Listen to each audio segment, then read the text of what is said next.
بسم اللہ الرحمن الرحیم۔ دنیا بھر کے دیکھنے اور سننے والوں کو آفتاب نقاش کا سلام۔ ناظرین، جیسا کہ آپ کو پتہ ہے کہ اس سے پہلے بھی ہم فیصل آباد شہر میں فنون لطیفہ سے متعلق جو بھی احباب ہیں، جو آرٹسٹ حضرات ہیں، جو اس شعبہ سے وابستہ ہے اور جن کو ہم سمجھتے ہیں کہ وہ باقاعدہ طور پہ ایک نیچرل آرٹسٹ ہیں، تو اسی حوالے سے ہمارا انتخاب یہ کافی عرصے سے ہم ان سے ٹائم لے رہے تھے۔ یہ وہ شخصیت میں تعارف کرواتا ہوں، پاکستان لیول پہ جانی پہچانی شخصیت، فیس بک پر جو ان کی آئی ڈی کا نیم ہے وہ ندرت کار کے نام سے ہے، سعید ندرت کار کے نام سے ان کی آئی ڈی، اور یہ محمد سعید فیصل آباد سے ان کا تعلق ہے، اور آرٹ سے بہت زیادہ ان کی سرگرمیاں، ان کی کوششیں اور بہت سارے ایسے احباب جن کو یہ فن منتقل کیا گیا ہے، اور ان سے بات چیت میری ہوگی۔ یہ مختلف پہلوؤں پر یہ ان کی شخصیت کی تقسیم کاری اس حوالے سے میں بتا دیتا ہوں کہ سب سے پہلے یہ فنون آرٹ یعنی کیلی گرافی سے ان کی دلچسپی، ان کی نسبت، اور اس کے ساتھ ساتھ فن موسیقی ان سے بھی خاصی دلچسپی ہے، اور اس کے بعد پھر ان کی نجی لائف کے بارے میں وہ بھی بات چیت ہوگی۔ تو میں ان سے گزارش کروں گا یہ تھوڑی سی تکلیف کریں کہ یہ محمد سعید صاحب آپ یہ بتائیں کہ کب سے یہ آپ اس شعبہ سے وابستہ ہیں؟ سب سے پہلے تو آفتاب صاحب آپ کا بہت شکریہ کہ آپ نے اس ناچیز کو اس قابل سمجھا، اور یہ آپ کا بڑا پن ہے، اور میں سمجھتا ہوں کہ آپ ایک ایسا کام کر رہے ہیں کہ شاید ہی فیصل آباد میں کسی اور فرد نے اس قسم کی کام کرنے کا سوچا ہو۔ تو میں آپ کو داد دیتا ہوں، اور میری دعا ہے کہ آپ جس طریقے سے دوست احباب کو متعارف کرائے ہیں، تو میں سمجھتا ہوں کہ یہ بہت اچھا کام ہے۔ تو آپ نے جیسے پوچھا کہ کام کا آغاز کہاں سے کیا، تو ایسا ہوا کہ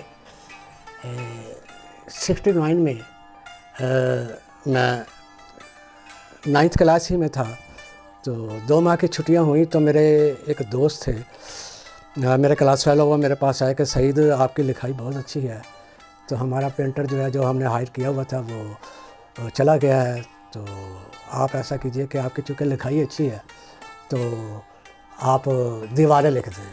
حالانکہ میں پینٹر نہیں تھا، لیکن چونکہ شوق تھا اچھی لکھائی کا، تو خیر میں 8-10 دیواریں لکھی۔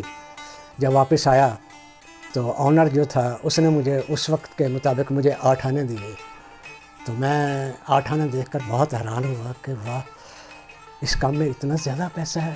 8 آنے مجھے ملے جو بمشکل اس دور میں ملتے تھے، تو وہیں سے پھر میں نے پڑھائی بھی جاری رکھی اور اس کے ساتھ ساتھ اپنا یہ آرٹ ورک کا کام بھی میں نے شروع کیا۔ تو وہاں سے جب میرا شوق میرے والد صاحب نے دیکھا تو وہ مجھے اپنے ایک دوست کے ساتھ گردوارہ گلی ریل بازار لے گئے، میرے استاد رشید صاحب مرحوم کے پاس، اور مجھے وہاں ان کا شاگرد کروا دیا۔ تو یہ وہ استاد رشید صاحب ہیں جن کے بہت اچھے شاگرد ہوئے ہیں اور بہت نام کمایا ہے، جن میں ایک استاد سرور ملی صاحب ہیں، نذیر رانجھا صاحب ہیں، اور ایک بہت بڑا نام استاد احسن قلمکار صاحب کا بھی ہے۔ تو یہ وہ لوگ ہیں جو میرے استاد رشید صاحب کے پاس آتے جاتے رہے، اور ان سے میری ملاقات بھی رہی۔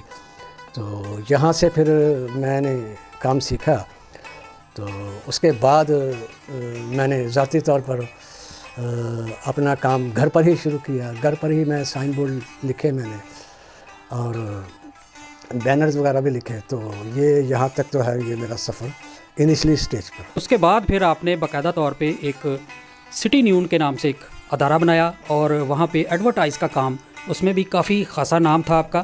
تو اس حوالے سے تھوڑا سا بتائیے گا کہ ایک فائن آرٹ سے ہٹ کے جب آپ اس شعبہ میں گئے تو وہاں پر آپ کو کیا تبدیلیاں محسوس ہوئیں؟ 1974 میں تو میں فیصل آباد سے کراچی گیا، اور وہاں مکلور روڈ پر ایک چیمبر تھا، پریس چیمبر، وہاں میں نے ایک کمرشل ڈیزائننگ میں باقاعدہ استاد پراچا صاحب سے میں نے تربیت حاصل کی۔ یہ وہ وقت تھا جس وقت کمپیوٹر کا کوئی دور نہیں تھا، اس وقت مینول کام کیا جاتا تھا کہ سائن بورڈ پینٹر کی ضرورت ہے، اخبار میں انہوں نے اشتہار دیا تھا، تو میں وہاں ان کے پاس گیا، نام تھا وزیر آرٹسٹ، جن کا تعلق بھی فیصل آباد ہی سے تھا، اور بھی ایک تھے میرے استاد رشید صاحب کے دوست نذیر بوڑ، ایک بہت بڑا نام، اور تیسرے ایک غالب صاحب تھے وہیں کراچی کے۔ تو شام میں انہوں نے مجھے آفس میں بلایا سب کو باری باری، تو مجھے انہوں نے کہا کہ سعید صاحب آپ کا انتخاب ہو گیا ہے، ہم نے صرف آپ کا منتخب کیا ہے، تو ہم آپ کو اس زمانے میں 550 روپے ہم آپ کو سیلری دیں گے۔ تو میں نے ان سے یہ کہا کہ یہ تو بہت کم معاوضہ ہے، حالانکہ وہ زمانہ تھا جب 500 روپیہ تنخواہ بہت زیادہ ہوتی تھی اچھے سے اچھے آفیسر کی۔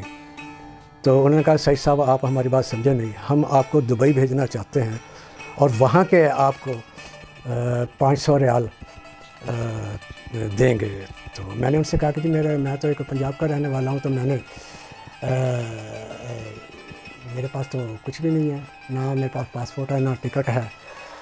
تو انہوں نے کہا کوئی بات نہیں، آپ صرف ہاں کیجئے، بھیجنا ہمارا کام ہے۔ خیر انہوں نے مختصر یہ کہ انہوں نے مجھے وہاں بھجوایا، وہاں میں نے 4-5 سال ایمریٹس نیون سائن جو biggest company of the UAE United Arab Emirates کی ہے، وہاں میں نے ایز اے ڈیزائنر کام کیا۔ تو واپس آنے کے بعد پھر میں نے فری لانسر کے طور پر کام شروع کیا۔ اس کے بعد میں نے اپنا ایک ادارہ سٹی نیون سائن کے نام سے بنایا۔ یہ وہ وقت تھا جب نیون سائن بہت کم تھے، پلاسٹک سائن کا بہت زیادہ کام ہوتا تھا، تو اس وقت میں نے یہ کام شروع کیا اور نیون سائن میں ایک نئی طرزیں، نئی جہتیں متعارف کرائیں۔ میں بتانا بھول گیا کہ مجھے چانس ملا سعودی عرب جانے کا، جہاں سے میں نے فلیکس سائن کا کام سیکھا اور یہاں آ کر میں نے کام شروع کیا۔ تو سب سے پہلے میں نے اتحاد ٹیکسٹائل کا میں نے کام شروع کیا۔ اس وقت انہوں نے ایک لانچ کی تھی جس کا نام انہوں نے رکھا تھا۔ اچھا صحیح صاحب، یہ بتائیں کہ یہ شعبہ پینٹنگ لائن جو ہے، یہ اب جیسے آپ پرانے نام لے رہے ہیں، تو آج کے بعد کیا آنے والی نسل ایسے نام لیا کرے گی، یا یہ مکمل طور پہ یہ شمع جو ہے بجھ چکی ہے، یا نئے آنے والے جو شوق رکھتے ہیں، جو نیو کمر ہیں، ان کے لیے آپ کا کیا پیغام ہے؟ کیا اس میں باقاعدہ طور پہ روزگار ملے گا، یا شوق کے طور پہ یہ فیلڈ آگے وسیع ہوگی؟ ایک ایسا سوال کیا ہے جس کا جواب جو دینا ذرا مشکل ہے۔ اس کی وجہ یہ ہے کہ آج کل چونکہ کمپیوٹر کا دور ہے، جب آپ کوئی پینٹنگ بناتے ہیں تو اس میں جو ہے اتنا معاوضہ نہیں ملتا ہے جو جتنا آپ طلب کرتے ہیں، جبکہ کمپیوٹر پہ اس کو پرنٹ کروا کے اس کو جینون افیکٹ دے کے پینٹنگ کا، تو وہ اگر ایک آرٹسٹ سپوز 1000 کے دیتا ہے تو وہ 200 یا 300 میں اس کو مل جاتی ہے۔ تو یہ ایک ہمارے ساتھ ایک المیہ ہے، لیکن ہم یہ نہیں کہہ سکتے کہ اس کا آرٹ کا تعلق یا پینٹنگ کا تعلق بہت تاریخ ہے، نہیں۔ آج بھی بہت سے ہمارے دوست احباب ہیں فیصل آباد میں جو اس فن کو لے کر آگے بڑھ رہے ہیں اور ان کو بہت اچھا رسپانس مل رہا ہے۔ اور اس میں یہ ہے کہ ایک نام ہے ماسٹر اقبال صاحب کا ہے، اور دوسرا نام سلامت صاحب ہیں، اور رانا غضنفر صاحب کیلی گرافی وغیرہ کرتے ہیں۔ انہوں نے باقاعدہ ایک اپنا امیج بنایا ہے، اپنا مقام بنایا ہے، اور اپنا ایک مقرر کیا کہ ہم اس طرز کا کام کرتے ہیں اور ان کا کام نکلتا بھی ہے۔ اب رہی بات نئے آنے والوں کی، تو نئے آنے والوں کو بس یہی کہنا چاہوں گا کہ آپ سب سے پہلے کسی باقاعدہ استاد سے ٹریننگ لیں، اس کی بیسک سیکھیں، اور اس کے بعد جو ہے نا آہستہ آہستہ اس کو امپروو کریں۔ اور دوسری بات یہ ہے کہ نقالی سے بچیں۔ مثال کے طور پر ایک نام بن کلندر کا لاہور میں مشہور ہے، اب جس کو دیکھیں اسی طرز کی کیلی گرافی شروع ہے۔ بھائی آپ اپنا طرز اپنائیں، آپ ان سے ہٹ کر کچھ کام کریں گے تو لوگوں کو پتہ لگے گا کہ ہاں یہ کام مارکیٹ سے ہٹ کر ہے اور ایک نئی چیز ہے۔ یہ جو اسٹائل ہوتا ہے نا کام کرنے کا، اس کو ہم کہتے ہیں signature style. Signature style means کہ آپ کسی بھی ایگزیبیشن میں جاتے ہیں اور کسی پینٹنگ کو دیکھتے ہیں تو آپ دور سے دیکھتے ہیں کہ یار یہ فلاں آرٹسٹ کا کام ہے۔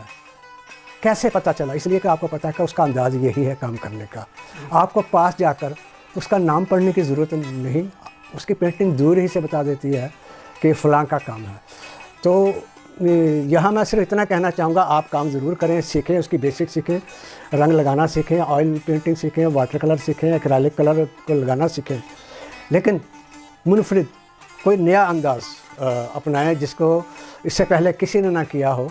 کچھ بھی کیا جا سکتا ہے، آپ ہمت کریں، انشاءاللہ اللہ تعالیٰ آپ کی ضرور مدد کرے گا، لیکن اس کے ساتھ ساتھ کچھ اور بھی مشغلے کے طور پر جاری رکھیں جس سے آپ کے گھر کا کاروبار بھی چلتا رہے اور آپ کا یہ شوق بھی پورا رہے۔ صرف اسی پر ڈپینڈ مت کریں، ہر جگہ توجہ دینے کی ضرورت ہے، اور اسی طریقے سے آپ اس فن کو حاصل کرتے ہیں۔ پھر بھی میں یہ کہوں گا کہ آپ کوشش کریں کہ آپ کا سٹائل علیحدہ ہو، دیکھنے والا کہے کہ یہ فلاں کا کام ہے۔ تھینک یو ویری مچ جناب احمد سعید صاحب، یہ آپ نے بڑی اچھی بات کی ہے، ایک مایوسی والی بات نہیں ہے بلکہ ایک ہوپ فل بات ہے کہ اس کی یہ مکمل طور پہ فن ختم ہونے والا نہیں ہے۔ جو نیا شوق رکھنے والے احباب ہیں وہ اپنے آپ کو متحرک کریں اور کاپی مت کریں، کسی کو بھی اپنا انداز منفرد رکھیں۔